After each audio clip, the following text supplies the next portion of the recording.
Well, thank you, Brad, and good afternoon. More than 900,000 COVID-19 vaccine doses have now been administered in the City of Toronto alone. Toronto is the first local health region in Canada to deliver more than 900,000 vaccine doses. The City is working with its healthcare partners, pharmacies, and Toronto Public Health to administer all available COVID-19 vaccines with increasing efforts in COVID hotspots. To date, in actual fact, 907,070 COVID-19 vaccine doses have been administered in the City of Toronto.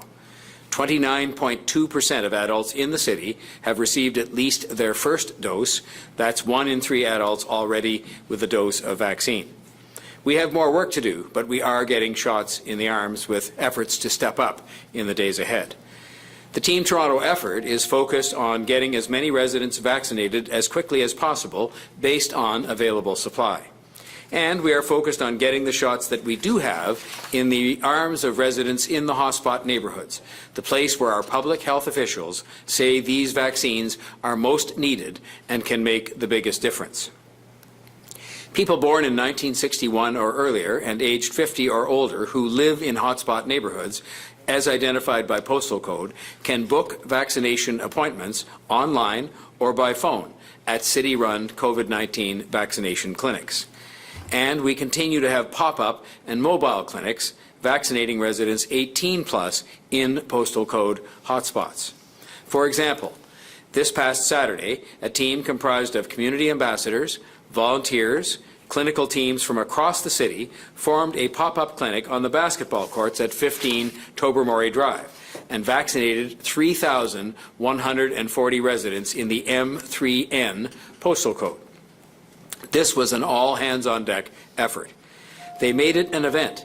They publicized it locally at the grassroots level, and it worked. And that is why we're going to do this or some variation on this over and over and over again, in addition to our city-run clinics. The Tobermory team, if I can call it that, included, just to give you a sense of the range of who was involved in making this such a success. The Tobermory team included the Black Creek Community Health Centre, the Parkdale Queen West Community Health Centre, East Toronto Health Partners, Midwest Ontario Health Team, the Humber River Hospital, the Sinai Health System, the University Health Network, UHN, Women's College Hospital, and Global Medic. All of those people were involved in making sure we got those 3,000 people to the clinic and got them vaccinated. It's a real example of Team Toronto at work. Partners in a vaccination coalition combining forces to get shots in the arms of our hotspot neighbourhood residents. Clinics in Parkway Forest, led by the North York Toronto Health Partners, and in Crescent Town, led by the East Toronto Health Partners, also took place over the weekend with similar positive response and the same kind of fantastic teamwork. This has been done in part with the assistance of a partial reallocation of some of the vaccine supply from our city-operated clinics, and we continue to find ways, including that, to ramp up our combined team efforts. I was glad to see the province move Sunday to allow all residents 40 and older to register to get AstraZeneca from our pharmacies. I encourage anyone who is eligible to get the AstraZeneca shot. This is the same vaccine that I got over a week ago. I feel great, and most importantly, I know that I'm on my way to becoming fully immunized. So if you are eligible, please book your shot or get on your pharmacy's wait list. Our health officials have been clear that all of the vaccines are safe. Now is one of the most important moments, in fact, one of those very important moments during the pandemic when we all need to work together to confront this terrible virus, a virus that has been strengthened by the variants. We need people to do the right thing and to get vaccinated as soon as they have the opportunity. We need all of our vaccination partners working together to keep administering the vaccines and to be ready, which we are when we get additional supply, ready with the capacity to absorb and put to good use right away that additional supply when we get it. We need all governments working together.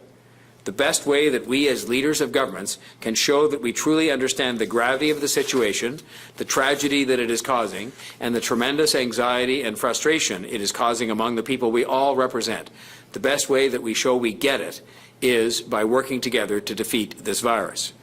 I met with the GTHA mayors and chairs again today to make sure that our local efforts in this region are coordinated. All of the GTHA mayors and chairs are thankful that Prime Minister Trudeau and Premier Ford are working together to help get more help in place in our region and to help combat the third wave of this pandemic. We stated clearly today that we welcome any additional health resources that can be deployed in the GTHA right now. And that includes the resources offered from other parts of the country thanks to the Prime Minister's efforts and the extra allocation of vaccines in the GTHA committed by the Premier. The situation is incredibly serious right now. It's incredibly serious. I know the vast majority of Toronto residents know that, and they want to do everything they can to save lives and to protect each other. I know that the case numbers are right now are scary. They're scary. They're like none other that we've seen throughout the whole year plus of this pandemic. I said earlier that I recognize the fact that people are frustrated, big time, extremely frustrated with this entire situation.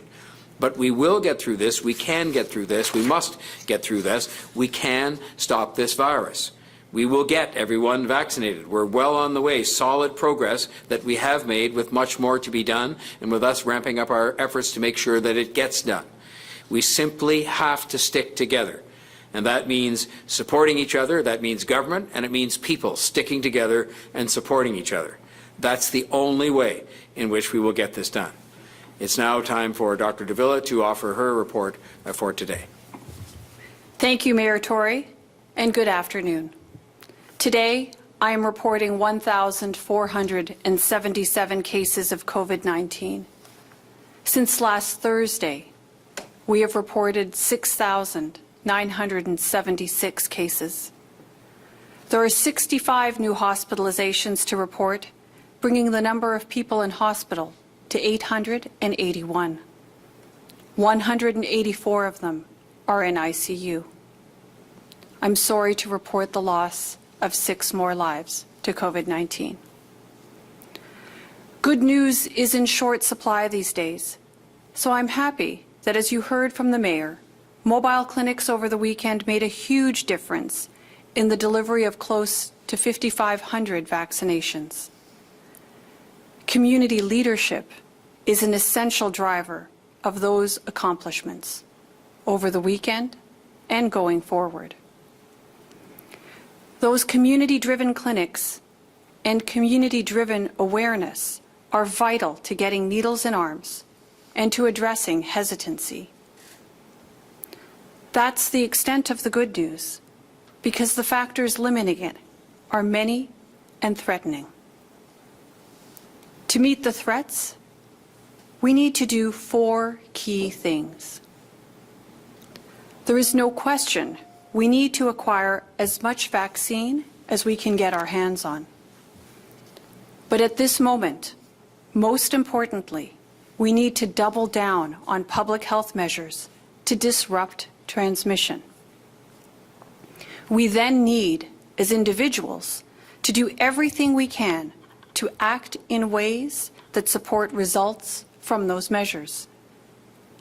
And finally, while we manage what supply we have at present, we need to target carefully and wisely for maximum effect. Prioritizing vaccine delivery is the most efficient way to bring the spread under control in the places and populations where it is highest and most threatening. Last week, the chair of the province's Science Advisory Table said that it would take 59 vaccinations on a per capita basis to prevent 1 new case of COVID-19. A per capita basis is a broad-based approach to vaccine delivery.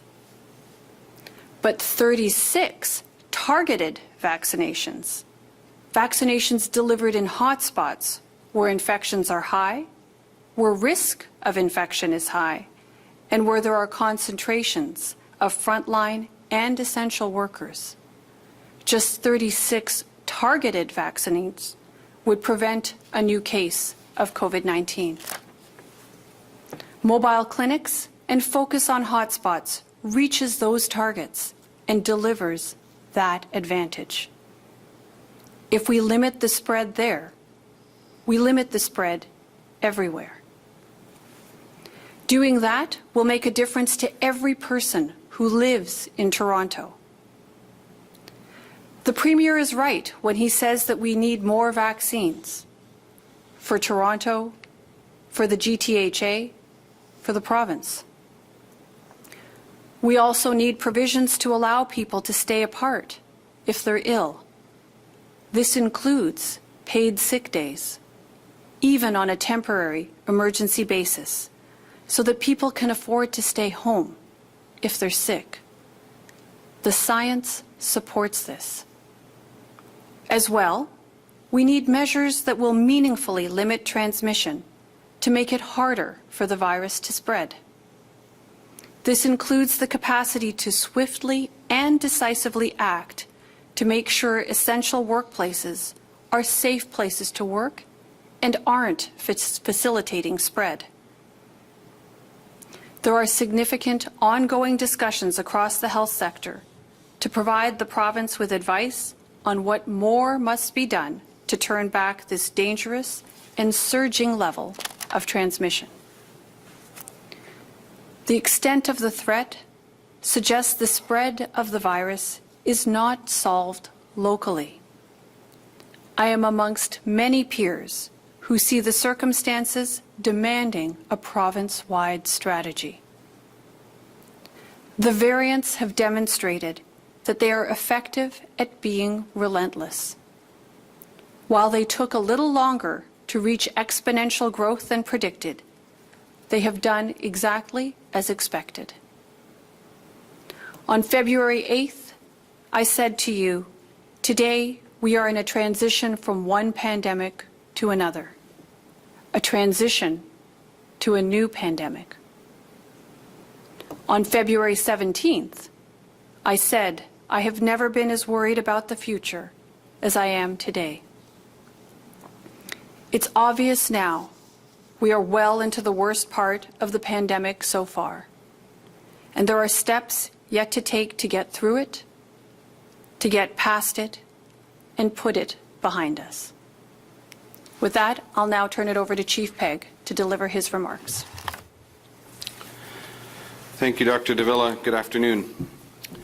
Since April 12th, all of our 9 city-operated COVID-19 vaccine clinics have been operating daily, with appointments available between 11 a.m.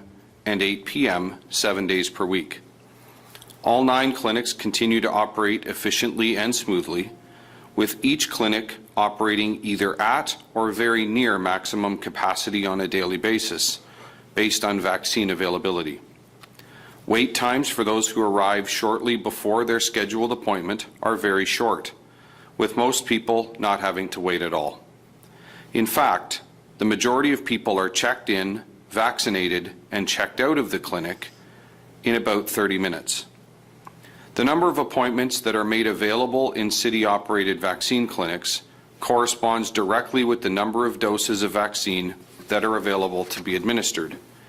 At present, we are able to administer 56,322 doses of vaccine each week across the network of city-operated clinics. We intentionally scale our clinic operations in order to protect vaccine allotment for our hospital and Ontario Health Team partners as well, such that their clinic operations are able to continue to the largest extent possible. Our immunization task force continues to be focused on vaccinating as many people as possible, as quickly as possible. This is a goal supported by our Team Toronto partners, including the City of Toronto, Ontario Health Teams, hospitals, pharmacies, and primary care physicians, all of whom are working in collaboration to maximize vaccine rollout across Toronto, including supporting mobile clinics as part of Phase 2. In direct collaboration with Dr. Davila and our Immunization Task Force Command Team, we are hard at work identifying opportunities to further optimize the allocation and rollout of vaccine across Toronto. This includes looking at a number of options to prioritize the administration of COVID-19 vaccine in hotspot neighbourhoods. By optimizing both our city-operated vaccine clinic operations while also maximizing the supports we are able to provide to our hospital and Ontario Health Team partners for community-based mobile and pop-up clinics, we can ensure the most effective administration of vaccine in our city. As additional vaccine becomes available, we look forward to being able to significantly expand operations in our vaccine clinics, as well as in both mobile and pop-up clinic operations. Further information as to current opportunities to receive COVID-19 vaccine can be obtained at toronto.ca/COVID-19, as well as through our Team Toronto Hospital and Ontario Health Team Partner website at vaccineto.ca. Eligible residents can book their vaccine appointment in city-operated clinics by accessing the online provincial booking system at toronto.ca/COVID-19 or via the provincial call centre at 1-888-999-6488. On April 15th, the Province of Ontario issued amended regulations resulting in the implementation of further COVID-19 restrictions. Since the announcement of these changes on Friday afternoon, our staff have been working around the clock to assess and respond to these changes, including the modification of city service delivery models where necessary. We will continue to provide the essential and critical services that our residents require without interruption, as we have throughout the COVID-19 pandemic. By order of provincial regulation, city-operated recreation amenities in parks such as tennis courts, soccer fields, basketball courts, fitness equipment, and each of the city-operated golf courses must close. The full list of amenities that have been closed by provincial order can be found on our website at toronto.ca. Beginning today, city staff have begun closing all affected outdoor recreation amenities. Given the volume of outdoor recreation amenities in Toronto, which are spread across the city's network of more than 1,500 parks, we estimate that it will take approximately 1 week to close all of the amenities ordered closed by the Province of Ontario and to post the required signage. All gated amenities will be closed and locked, and signage will be posted advising of the closure. The following city-operated outdoor recreation amenities were not included in the provincial order and will remain open: city parks and playgrounds, off-leash dog areas, outdoor allotment gardens and community gardens, park washrooms, and park benches. While city parks and public spaces offer the space to socially distance, they are a shared space, and everyone has a responsibility to act respectfully and follow provincial orders and city bylaws. Thank you for all that you're doing each day to help stop the spread of COVID-19 in Toronto. Please continue to monitor toronto.ca/COVID-19 for the most up-to-date information on COVID-19 and immunizations in Toronto. Thank you. Thank you, Chief. We'll go to questions now. Just a reminder to please unmute yourself. We'll go first to Mark McAllister from City News. Mark? Thank you very much. We saw the province on Friday and over the weekend introduce the measures that Chief Begg just referred to. Dr. Davila, we haven't heard from you. I know Mayor Tory, you had spoken about what had taken place over the weekends. Let's start with Dr. Davila then, if I get your reaction to the measures that have been put in place and the fact that some pivot needed to be made, and are the appropriate restrictions in place at this point in your opinion? So thanks, Mark, for the question. You know, I can't really comment very much on what the province does or you know, what they're thinking as they make their decisions. I am sure that it's a very challenging situation that they find themselves in. I will say a couple of things. One, I've talked about the extent of the threat that COVID-19 presents, and it's a significant one. And just given the extent of the threat, this is not a situation that can be solved locally. Clearly, this is a province-wide situation that calls for province-wide action. And I think I outlined in my remarks a number of things I think that must be true or that we must work to make true. One is to acquire more vaccines, as much as we can, absolutely. This is an important part of our strategy. Another piece, of course, relates to public health measures. And effectively, what we're talking about are measures that can be implemented and made to work in a fashion that supports the ability for people to stay apart as much as is possible. As challenging as that is, we know that we're talking about a disease that spreads from person to person. So the more we are able to keep people apart and to limit social interaction and interaction between people, such that you're really focused mostly on those with whom you live and only going out for the most essential of items, that's what's really important now in order to reduce transmission. I cannot emphasize that enough. So there are certainly things that governments can do. I talked about the kinds of things that can be done to enhance safety in essential workplaces. I've talked about paid sick days. These are just a couple of the examples of things that can be done to support that. But at the end of the day, each of us has a role to play as individuals around keeping our distance to the greatest extent possible, not interacting with others, really focusing on maintaining that distance so we can actually bring transmission down and let vaccines, as they become more plentiful, really do the work that they need to do. So, you know, at a high-level summary, that's what I would provide, Mark. I don't know whether the Mayor has anything he wanted to add further to that. Well, of course, I wholly support everything that Dr. Davila has just said, and would just add one thing, which is that I think there is a real need for us, if we're going to work together, and I think that while it is definitely a province-wide problem that requires province-wide solutions, the need for us all to keep talking to each other, and that's local people and regional people and provincial people and even national people, is as strong as ever. And when I met the GTHA mayors and chairs today, we talked about the need for continuous, ongoing discussions between the province, the local governments, and the science advisors with respect to what public health measures would be in place from time to time. And that's just something where I think as this changes rapidly, so too do we have to make sure that whatever it is that's being done adapts itself to that and is the most effective suite of measures possible to wipe this virus out. Thank you. Different question with regard to the community mobile clinics. Mayor, you spoke about the success of the one at Tobermory over the weekend.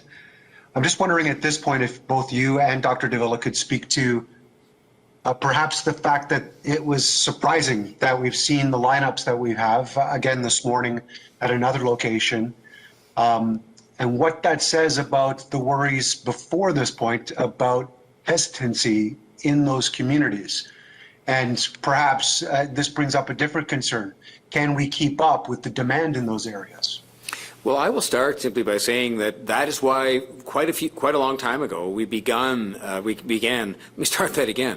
That is why quite some time ago we began a process of going to the grassroots with a program that we announced and ambassadors we sent into the community, utilizing the community health organizations, because we knew just from the initial response that in some of those neighborhoods it was going to take a different kind of effort to reach people who, for one reason or another, would be hard to reach. And sometimes when we see the success of clinics like we had this past weekend, we act as if it's the first one of its kind.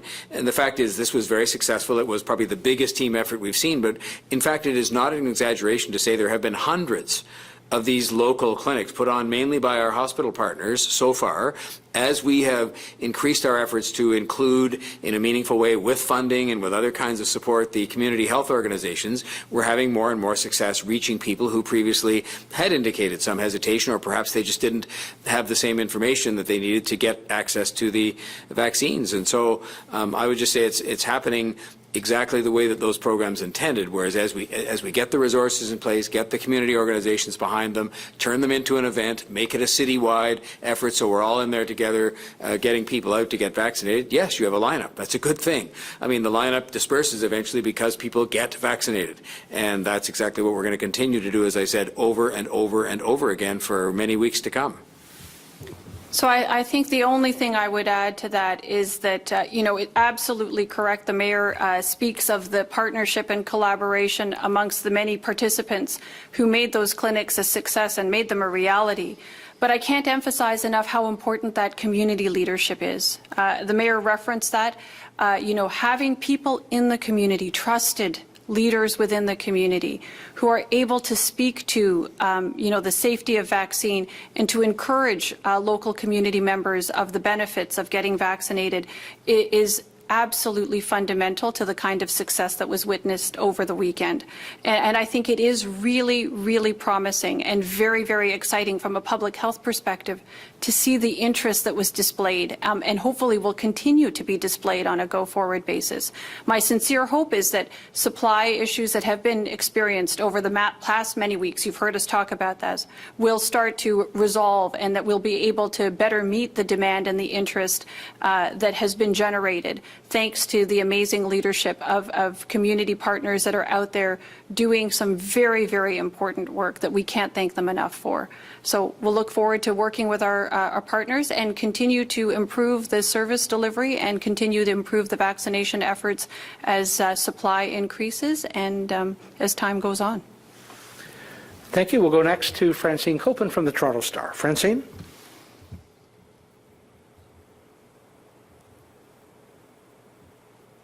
Come on, unmute yourself, Francine. There you go. Yeah, sorry, I had some trouble with the mute button. So my question is, Mayor Tory and Dr. De Villa, you've both spoken in the past about the fatigue that some people are feeling more than a year into this pandemic. And last week we saw the province enact measures only to walk them back, quite quickly. And I'm wondering, what impact does bouncing back and forth have on the public, which is already experiencing this, fatigue with the back and forth? I'll start and just say this. I think people's confidence is maximized and is maintained when you're seen to do the right thing. And there are different ways you can end up getting to the right thing, and because we're all human beings. And in this case, I think we ended up in the right place vis-a-vis, say, the police issue or vis-a-vis the playground issue.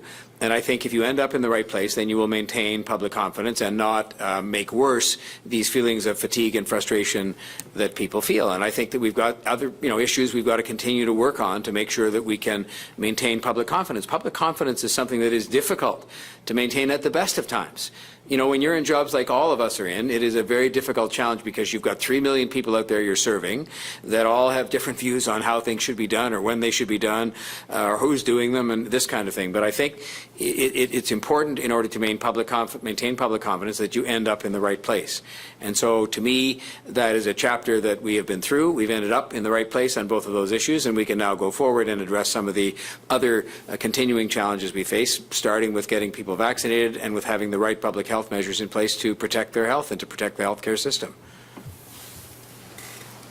Yeah, Francine, I think the only thing I would add is that it's interesting to me as I reflect back on the course of the whole pandemic, it kind of speaks to the challenges of trying to balance the interests of many and in a rapidly evolving environment. So I think the mayor is quite right that, it is good to see things change, right? Decisions made and change so that things end up in the right place. That's a very important, I think, component of decision making, and it's important to, change when the circumstances warrant that. But I think that what the situation speaks to is that very, very difficult balance of trying to meet the needs of many in a complex and constantly evolving environment. That's been the entire course of the pandemic, I would say. My second question is for Dr. De Villa. You've mentioned a couple of times, you've mentioned the importance of province-wide action, and I'm wondering what actions you think the province needs to undertake that haven't already been undertaken. So Francine, we are having ongoing conversations with the province, and so I'm not going to get into great detail, around what the substance of those conversations are. I did allude to a number of the things that I think would make a difference. Talked about, workplaces and ensuring that there are provisions in place to support people to stay home when they're sick. I think that's an important component, certainly, and ensuring that workplaces are as safe as possible, that they're compliant complying with all the necessary measures so that they don't become places where transmission is facilitated. We don't want them to become places where COVID-19 is readily transmitted, to the extent that we can limit spread as much as possible. Talked a lot about what kinds of measures can be put into place to help support people to keep distance and to wear masks as much as possible. But fundamentally, it does come down to each and every one of us doing the best we can to actually maintain that distance, to limit our interactions, with others, to really reduce our activities to that which is most essential, so that we can get beyond this stage, this very, very difficult stage of the pandemic. And of course, I would have to mention get vaccine as well as soon as your turn comes up. These are the things that I think each of us can do to help support whatever measures come into place and to get us to the other side of this pandemic. Thank you. We'll go next to David Ryder from the Toronto Star. Dave? Hi, everybody. Thanks for taking the call. The first question is for Dr. Davila, and I'm wondering, there has been some talk about the school openings for special ed students that are supposed to be happening, I believe, Wednesday for the Toronto District School Board. Can you tell me if there's been any change in plan that would change the ability to open just for the special ed students? So, Dave, at this point, I don't know of any change in plan. I'll have to connect with the team to see if there's anything further that I should be, made aware of. But as far as I know, all is continued, as planned. Thank you. And the follow-up is following on Mark's question earlier, which is about the specific measures that were announced, the ones that weren't walked back. Dr. Davila, you often talk about the balance between people's mental health, the ability to get out, do things that make them feel better in a terrible situation versus trying to stop infection risk. I'm just wondering if you can speak specifically to people playing tennis across from each other, or golfing on a course, or going out to a basketball hoop and shooting a few and going home. Is the risk posed by those activities greater? Does it overwhelm the positive benefits for people who are able to do that? So, Dave, I think it's always interesting to try to answer these questions. There's never just a simple answer. I will say this. I'm 100% supportive of trying to get people the opportunities to be outside. We know that outside is safer, for sure. So it is lower risk, but it's not no risk. So we know that as people get close to each other, this is how COVID-19 spreads. And with certain activities, outdoor recreational activities, we know that there's a greater chance as people interact closely with each other as part of the recreation or sporting activity, whatever it might be. So certainly there are some activities that are lower risk, those that allow for the maintenance of distance while conducting that recreation or activity are certainly lower risk than those that are require more up close interaction between people. So at the end of the day, we're encouraging people to be in outdoor space, to get some sunshine and fresh air and physical activity for sure, but recognize that lower risk doesn't mean no risk. So there's still the importance of maintaining distance to the greatest extent possible, and certainly using a mask, a well-fitting mask, particularly at those moments where you cannot maintain that distance. Okay, final question is to Mark Douglas from 680 News. Mark, go ahead, please. Thank you for taking the question. To Dr. Davila and Mayor Tory, if you could both comment on this one, please. If the vaccination rate continues as it is now, and we've just, you were celebrating the crossing of the threshold of 900,000 vaccines, how soon might Toronto cross that 1 million threshold of vaccinations into arms? And what would such a symbolic moment mean for the people of the city, and especially for the healthcare workers who are trying to keep all the people of the city safe? So why don't I start off? So, Mark, when it comes to the vaccination rate, again, it's obviously dependent on supply, and we have been able to hit as the Toronto vaccination partners, again, depending on supply, anywhere between 20 and 30,000 a day. And I'll remind you that we're not working at full capacity yet. Certainly at the city clinics, we are not, full throttle simply because there isn't supply to allow for that to happen.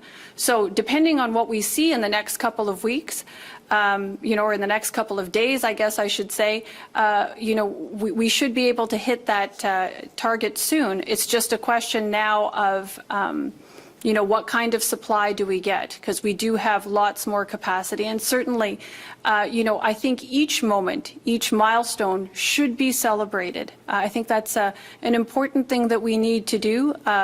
Certainly for our mental health and just our sense of community. I think it's important that we celebrate those accomplishments and achievements as part of the COVID-19 response. I think that's part and parcel of, getting us through this very, very challenging period of time that we've been living through together. I can't add much to that except to say this. We have to start focusing on some of our positive achievements in this because, people do need a bit of hope. They are frustrated. They're down about this whole thing, and there are lots of reasons to be down. But our success so far with the supply issues we've had at actually getting done as many vaccines as we have put into arms is, I think, noteworthy. I like the Premier's target of 40% of the population of Ontario, including 40% of the population of Toronto, getting done by early May. And, if we get the supply, you just watch us go. We have put the capacity in place thanks to the efforts of Chief Pegg and a great team of people. We've got these great partners in the hospitals and community organizations. And so if we can just get the supply, whether it's through reallocation or through better luck on the deliveries, just watch us go. And a million will be, in the past because we'll have well surpassed that. We've gone through the 40% and got to where we need to get to with this as the most powerful weapon to defeat this virus alongside keeping our distance. And so I'm very optimistic about how well we're doing. And if we can just get a bit more good fortune on the supply, through whether it's good fortune because it's good luck or because it's by design, that's going to help us to achieve that target and more.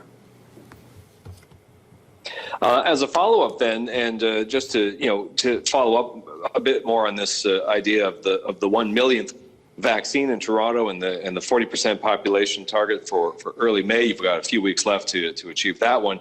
Now, given the success of the pop-up clinics that you had mentioned earlier today, and again, Dr. DeVille and Mayor Tory both, please, do you imagine a way to roll out more of these successful pop-up clinics in the hard-to-reach and hard-to-vaccinate areas as a way to sort of get closer to those goals of 40% and 1 million vaccines? I'll start simply by saying we are doing the maximum amount the supply available to us permits us to do.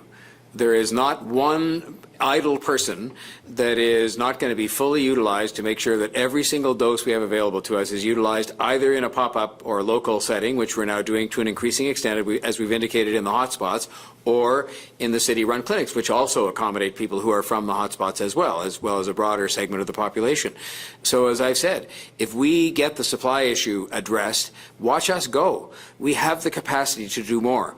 And I'm not saying that in any way to be provocative. I'm just saying it's a fact that we put the capacity in place thanks to the leadership of a great team led by Chief Pegg. We've got the capacity in place, and now we just have to get the supply issue resolved, and it'll be a combination, as it has been intended to be from the beginning. We said way back when, before the first shot was put in an arm, it would be doctors' offices, in no particular order, doctors' offices, pharmacies, the city-run vaccination clinics, and other pop-up and mobile clinics. It was always to be a team effort and an effort with a variety of channels. And we're now relying increasingly on local people to get that done, and with some success we've seen in the past couple of weeks. So we're ready to go on all fronts. We just need that supply issue to get resolved. Yeah, and I think the only thing further I would add is that it's just a matter of good professional practice to adjust in accordance with what you actually see on the ground. As the mayor rightfully points out, the plan had always envisioned that there would be a number of different channels used to provide vaccine to different segments of the population. So we have seen that there has been lots of benefit associated with mobile and pop-up clinics, particularly in certain neighborhoods of the city. I can imagine that that will work well in other neighborhoods as well, and we will continue to work with our partners to adjust our resources. And again, it is very much much dependent on supply. But as supply becomes available, we will adjust our resources together as a consortium, if you will, of vaccination partners so that we're delivering the most efficient and most effective vaccine program that we can that is in concert with the supply that we have. Could I just note one more thing, Brad and Mark? If you look at the list, and the reason I read it out today is because I think it is such a testament to the team approach to this, that you had people from the East Toronto Health Partners who've done such great work in the east part of the city, by definition. You had people from the Midwest Ontario Health Team. You had people from downtown hospitals, and you had people from local community organizations and Toronto Public Health, all working together, and I'm sure I've left somebody out, in this fantastically successful local clinic in one of the hotspots in the northwest end of the city. And that's a real team effort, and I'm so proud of that. I think we all are, because that's always what was intended, and that supplements the efforts of the city-run clinics and what the hospitals were already doing in this regard. And that's why I say we're going to repeat that over and over and over again, and it just says it's all for one and one for all, and that's how it has to be, and that's how it will be. Thank you, Mayor Tory, and thank you for joining us. That concludes today's update. Our next scheduled briefing will be this Wednesday, April the 21st. Stay well, everybody.